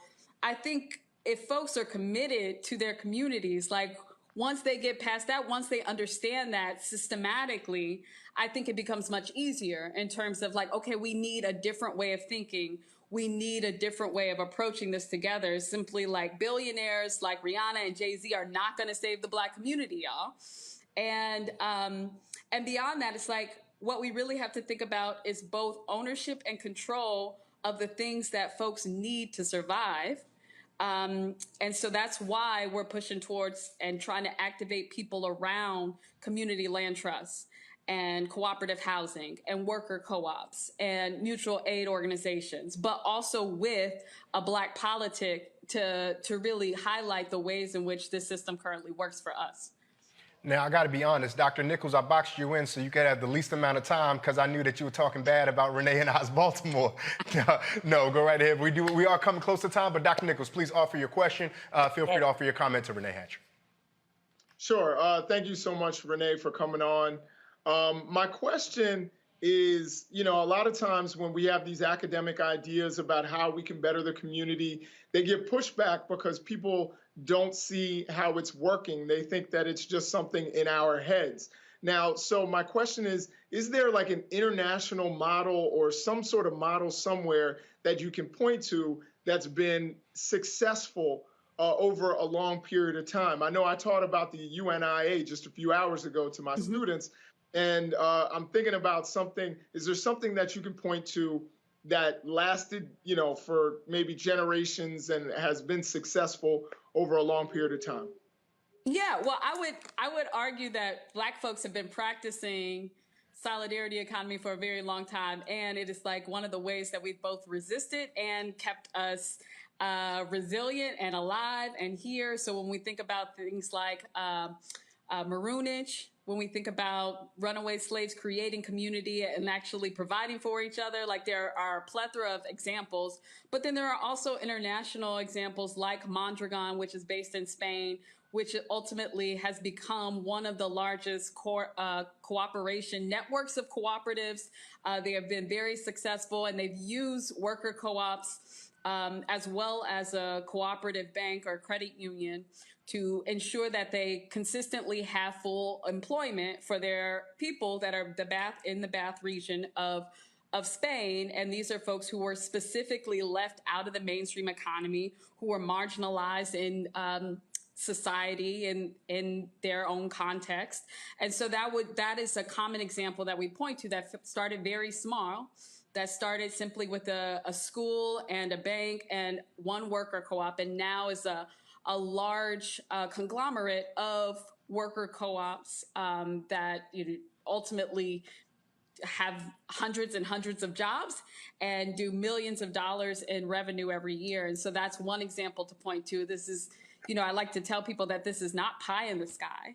At the same time, that's not necessarily what we're trying to build here. We want to make sure that what we're building is very much grounded in the grassroots and grounded in Black communities on a very small level. And then we're trying to think about scale simply in a different way to create many of these types of institutions that really provide locally for the things that people need, instead of trying to become, the next Fortune 500 company that simply happens to be a worker co-op. Renee, I appreciate your time. Quickly, tell folks how they can find more information about PATH, about what your work you're doing, even if you would like to let us know about the work you're doing in the University of Illinois, Chicago with the solidarity economy there. Please tell folks. Yeah, so they can find me at uic.edu. My clinic is called the Community Enterprise and Solidarity Economy Clinic. We provide free legal support to community-based businesses, grassroots organizations, and worker co-ops and other types of cooperatives. And then they can find more information about Paths on opencollective.com/Paths Chicago. And all of our information is there. I really appreciate the time, Ray. Absolutely, and hopefully you and I can reconnect this fall when we link up for the 50th anniversary of the National Black Political Convention? The National Black Political Convention of 1972. This year marks 50 years since the 72 convention that was held in my hometown, Gary, Indiana. My father, Richard Hatcher, was one of the co-conveners of that convention. And it's really a beautiful, beautiful, beautiful just point in our history of this idea of Black folks coming together around radical imagination, around deepening democracy. So I look forward to talking to you more about that soon. Absolutely. Thank you so much, Renee Hatcher, for your time. You are watching Roland Martin Unfiltered on the Black Star Network. We will be right back.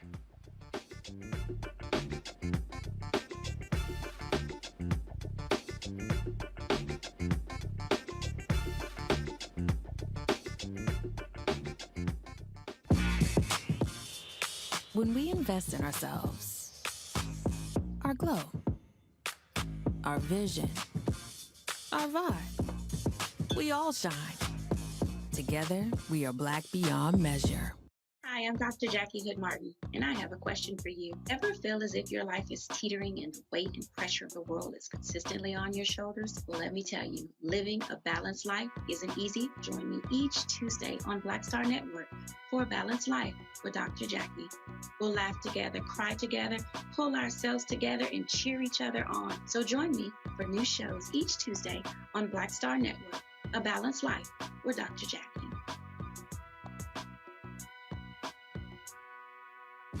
When we invest in ourselves, we're investing in what's next for all of us. Growing, creating, making moves that move us all forward.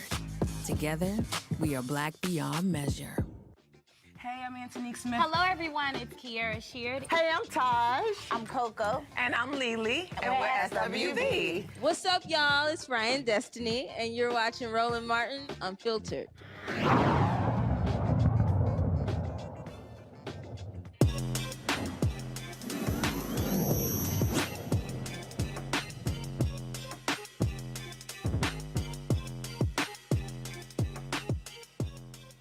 A former WNBA player is using her love of sports and technology to inspire children to learn about STEM.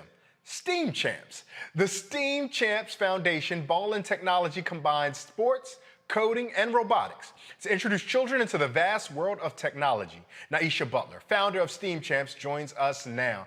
Ms. Butler, thank you so much for taking time to join us here on Roland Martin Unfiltered.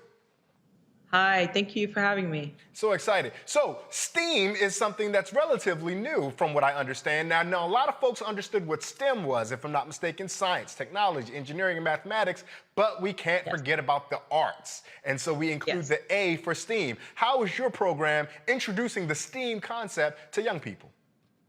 Well, we have a mixture of coding classes where kids play games and they make games. We do chess so that they have unplugged activities. So we definitely work on their, focus and attention and just getting their mind to be creative. And we have coding, robotics, chess, and we do music theory. We kind of try to tackle the whole person.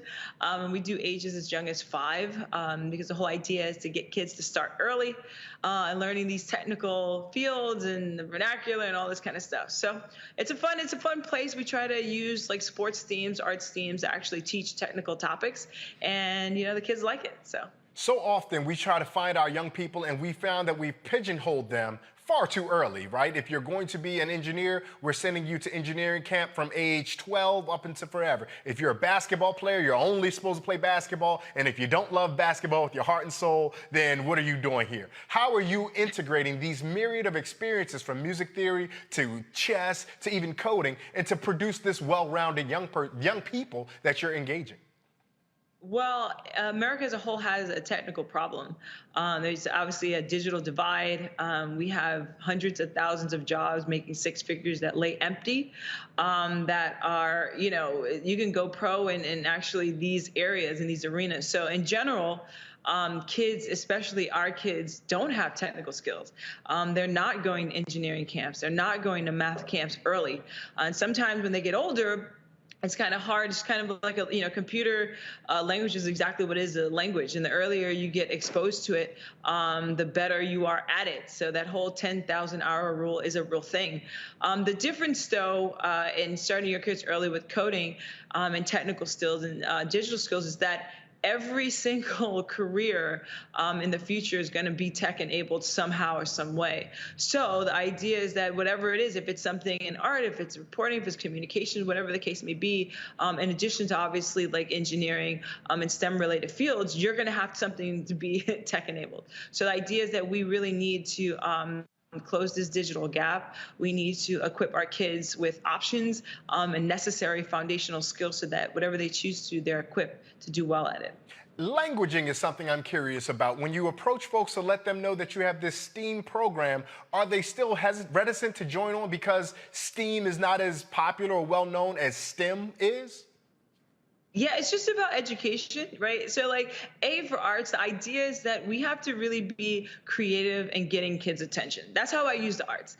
The idea is that there's a lot of creative kids that probably are shunned from doing some kind of tech and robotic stuff. But how do we include those kids because their minds are just as bright as any other kid? So the idea is just finding creative ways to hook a kid in, to have them interested, to keep their attention, and also have a fun way. Like my center is not specifically to make a doctor, to make an engineer. What our idea is to give the kids confidence. That's what we call them, champions, and the foundational skills to do what they want with it. So the arts is kind of just something that we use to kind of sugarcoat what we're trying to teach them, and it actually works. So we use basketball, we use sports, we use all kinds of things to keep them interested, because oftentimes if kids can't relate to it, they clock out. And so we try to teach these principles and these STEM kind of topics in a way that they understand and that they're interested in. What has been some of the feedback that you've gotten from your peers, perhaps former athletes and teammates, perhaps those who you might have gone to school with in college? What is the feedback that you've gotten once they found out that you've put your 2 feet into this work? Well, I went to Georgia Tech, so most of my friends are engineers anyway. And Georgia Tech actually graduates the highest percent of Black engineers in the country. But I recognize, with that said, I recognize that that's special. And that's different, and that's so far from the norm. I chose specifically to open up my center in Brooklyn, in downtown Brooklyn, because there are not many Black engineers around here. There are not many STEM scientists, and most of these kinds of centers are in affluent neighborhoods. They're in suburban neighborhoods. So I wanted to bring this to the kids of the neighborhood that I grew up in, because I think there's a lot of talent and there's a lot of creativity and there's a lot of smarts. And I think these kids need just as much as opportunity as any other kid to explore STEM fields where they can go pro and they can get rid of this generational curse, which a lot of our societies play with it at times. So that's the whole point of bringing this to Brooklyn and bringing this to the inner city, and using topics that generally are in the inner city but don't necessarily yield a professional career that they can go into. The idea is that we're right here. We know that New York City kids take the train a lot. We know that parents are busy, but we know that they're, some of the New York finest, in the country. So we give a quality STEM education that's right down the street, very close to all trains. And we want to not only be a center, an educational center, but a resource. We provide mentorships, we provide classes for parents, and we're here in the neighborhood to really be a resource for all the kids and the adults to use us so we can close this gap. So, we were talking in an earlier segment about organizing for like solidarity, economy, and democracy and all that, but you still have to do your own form of organizing, because if I walk out to the street and say, hey kid, you want to come play with robots? It may be a difficult go of it. How is it that you're able to sell to our young people that what you're inviting them to do is actually fun? Yeah, I mean, the whole thing about kids, all kids like to play games. Oftentimes, what I found with our kids, they like to play games too. They just can't afford these $500-600, dollar a piece robots behind me. So when you get a kid who's not exposed to STEM. Interestingly enough, these products are for kids, and they use play and learning as something that it's easily to combine the two. So that's what we do. And what I found that these kids like it. They love playing. They love putting stuff. They love building. They love creating. We definitely encourage their imagination in a lot of ways. And we're really building champions in the sense that we give them confidence. We understand repetition. And my background in sports, we bring that into this. Like, you really got to work. We allow them to figure stuff out on their own. So we really keep them active with stuff that they can, get their brains going. And we encourage them to keep going at it.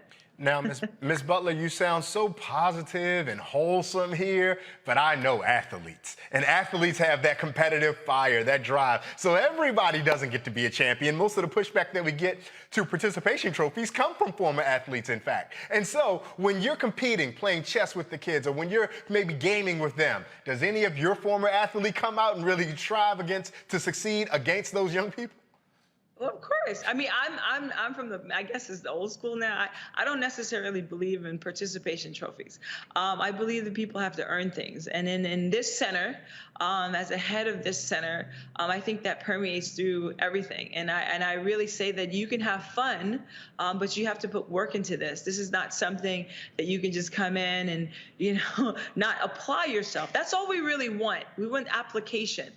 We have great STEAM coaches, and we want them to try to do it. And I know what it takes. I know that kids can get up in the morning to play basketball. I've been one of those kids. I know it. And it's really easy because as a society and in our communities, we support that. We give trophies to the 50-point person. We give trophies to All-Americans. We really support the sports stars. But I want the community to get behind the STEM stars. I want them to get behind kids who are going to come in, and we're going to have robotics hackathons in Brooklyn. We're going to support our young kids and give them a way that they compete and they can shine through.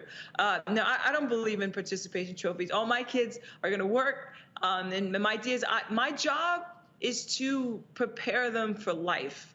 And in life, you have to work hard. You have to go for what you want to get. And I also am an optimist. Life is awesome. Like right now, life is great for me. Like life is good, but you really have to work. And I think that this environment is a place where it's fun, it's safe, and we foster confidence. I want every one of my kids to step through the door to shine and shine bright. But yeah, they're going to have to put some work into everything and figuring out, because bugs and problems in code, as we all know, is all around us. So no, we're building real champions here, not paper champions. You also said with a smile, they're going to have to get used to losing to Miss Butler occasionally because I'm here to win.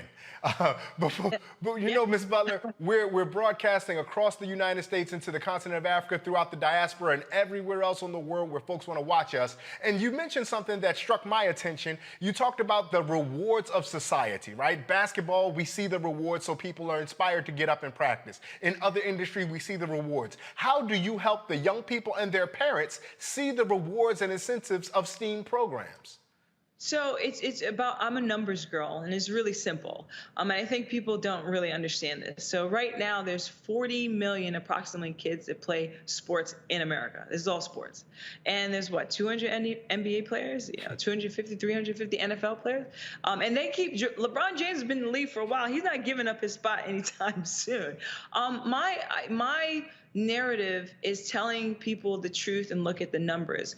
Any kid, and I went pro, I'm a part of that 1%. I know uniquely how small this, this brother and sisterhood is of going professional sports or even getting a college scholarship. But my idea is that you literally can go pro 100% in a STEM career in any version you want that to be, and I just want to make sure that parents understand that. And it's not about the fact that this is some far out of reach thing. Like, I'm a New York City kid. I played ball too, and I'm a software engineer. And the reason why I push that narrative, because I really feel like if I can do it, anybody can do it with work. I had to work for it. And I think this is something that if people understand, just like in sports or anything else you go after, you work for it, the percentages are way higher at going pro and having a sustainable long-term career that you don't have to ice your knees with. And I think it's not a hard sell. I just think that our communities and people as a whole don't understand how in reach this actually is. If a kid starts at 6, 7 years old, 8, 9, building games, how cool is that? You know what I mean? Like, we don't know the capacity of these young kids. I mean, these kids, honestly, they surprise me all the time. We have rock stars in our group from the South Bronx to Brooklyn. We have rock stars. I'm telling you, these kids are bright, but they need a chance. They need high-class education. They need quality education, and they need support. They don't need to be called the nerdy kids. They don't need to be separated from the athletes. These are champions. These are people too, and you can do both. So my thing that I want to push to parents and school teachers and even athletes, because I think athletes need to really understand how special and different they are. LeBron James is really a percent of a percent of a percent. Steph Curry is a percent of a percent, but Katherine Johnson, who put someone in a movie, she's a percent, but you can be, Nassau is actively trying to recruit players. The Lakers are not actively trying to recruit. Well, the Knicks, we should, but they're not actively trying to recruit. There's a draft. Yeah. Google, Microsoft, Apple. Yeah. These companies are trying their hardest to recruit diverse candidates, and we need to step up to that challenge. America as a whole. Absolutely. It's not just our community. So. Absolutely. Now, Ms. Butler, I will have to push back on one thing, and sitting in Roland's chair, I'd be remiss if I didn't push back. You said, you want to be able to earn your living and make your keep without having to ice your knees. Today was leg day for me in the gym. I'm icing my knees as we speak. You just can't see it under this desk. So I do want to let the kids know that when age creeps up on you, you will still have to ice those knees. Ms. Butler, tell folks how they can find, follow, and support STEAM Champs, please. Yeah, go to www.steamchamps.com. Our emails are there. Our classes are there. Every Saturday in the month of August, we're giving free first-time customers coding, robotics, design, and chess classes. And weekly, we have Monday through Friday STEM camps where kids come in and they learn everything from basketball, coding, chess, and all around fun time. We have field trip Fridays where we do STEM-related field trips, art-related field trips. So come on down to the center. Pop your head in, look on the website. We have events, shoot me an email. I'm constantly trying to, expand our staff, teach people, and just really be a resource to the community. So repost, share my stuff, and come out and check out one of our classes. That is Ms. Naisha Butler, former WNBA player and founder of STEAM Champs. We thank you so much for taking time out of your busy schedule, Ms. Butler, for joining us here on Roland Martin Unfiltered. Thank you so much. And before we get out of here, I want to go back to our panel. Brother Walker, now that we made it through, please say and pronounce your first name correctly out loud, because these folks heard me butcher it for the last 2 hours, and my deepest apologies go to you. It's all good, brother. You're not as bad as the coffee shop, so it's all good. But my name was pronounced Torn like foreign. That's the best way to remember it. It's like foreign.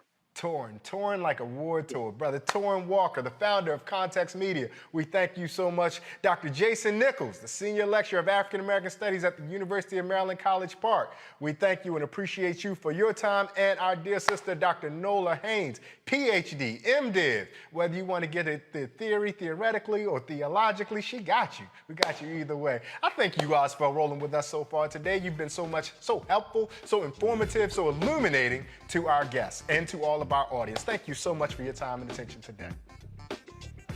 And I want to thank everybody in the control room. I know folks don't normally get that kind of thanks, but I want to make sure I offer my thanks to all those folks in the control room. They are the reason that this production goes so smoothly. They are some fantastic folks, from script writers to producers, the guest bookers, and all the folks around. They are the ones who make sitting in this chair a little bit easier. So those times when Roland's not here, and I know the folks in the community, y'all miss y'all boy Roland. He's going to be here short enough, but when those times that he's not here and the rest of us fill in, they're the reason why this show can continue to succeed as well as it does. So I offer a big thank you and much appreciation to them. And I thank you all, the audience, for giving me this space. It is not a sacred space unless you agree to let me have me here, and I am appreciative that you all would do that. And so thank you. And in parting, let us remember the words of the Yoruba proverb, that if we stand tall, it is because we stand on the backs of those who came before us. And if Roland is gone, blue fight to all my Sigma brothers. God bless and good night.